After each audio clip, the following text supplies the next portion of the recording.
Bonjour à tous. Donc on a des attentats maintenant qui se produisent, on a des gens qui se font égorger. Alors on va être clair là-dessus. On a un président de la République qui a mis le feu à tous les pays musulmans du monde à cause de cette affaire de caricature. Il a son portrait qui est brûlé dans tous les pays musulmans du monde. Il y a des appels à représailles par rapport à ce qu'il a dit et par rapport à ce qu'il a fait. Voilà. À cause de ça, à cause de son attitude, on a de nouveau maintenant des représailles sur le sol français et des égorgements, etc.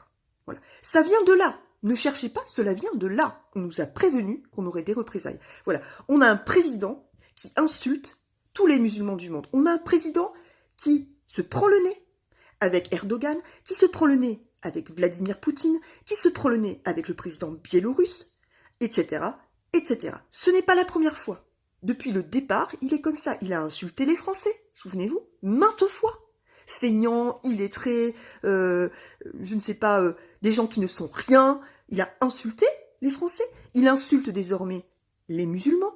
Il insulte les présidents étrangers.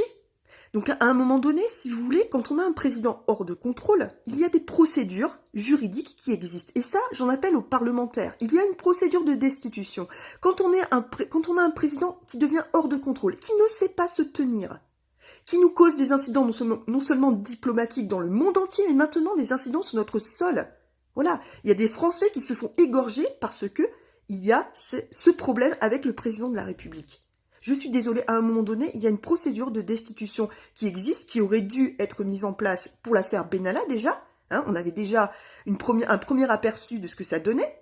Mais maintenant, on a un pays qui est complètement jeté dans cette affaire de Covid-19, où là encore, tout est hors de contrôle. Les chefs de parti se sont rendus à Matignon et se sont rendus compte qu'il est impossible que le gouvernement sache gérer cette crise.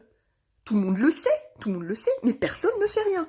Voilà, on a un gouvernement et un président de la République qui ne savent pas gérer ce pays, qui ne savent pas gérer la crise sanitaire, qui ne savent pas gérer les problèmes diplomatiques que le président cause à l'étranger.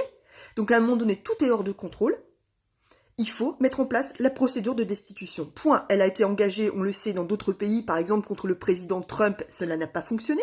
C'est une procédure qui existe. Bien entendu, et heureusement, ça n'a pas fonctionné pour Donald Trump. Par contre, elle existe en France, et là, on a des véritables raisons de la mettre en application.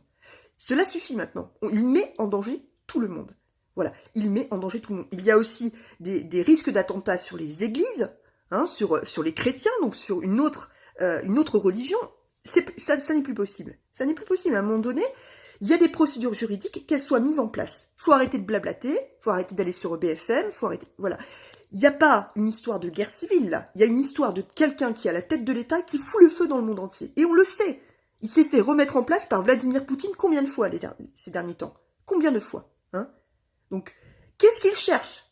Donc, à un moment donné, tout le monde s'en rend compte, il faut mettre en application la procédure pour destituer le président de la République. Et moi, j'appelle les parlementaires à prendre leurs responsabilités. Point.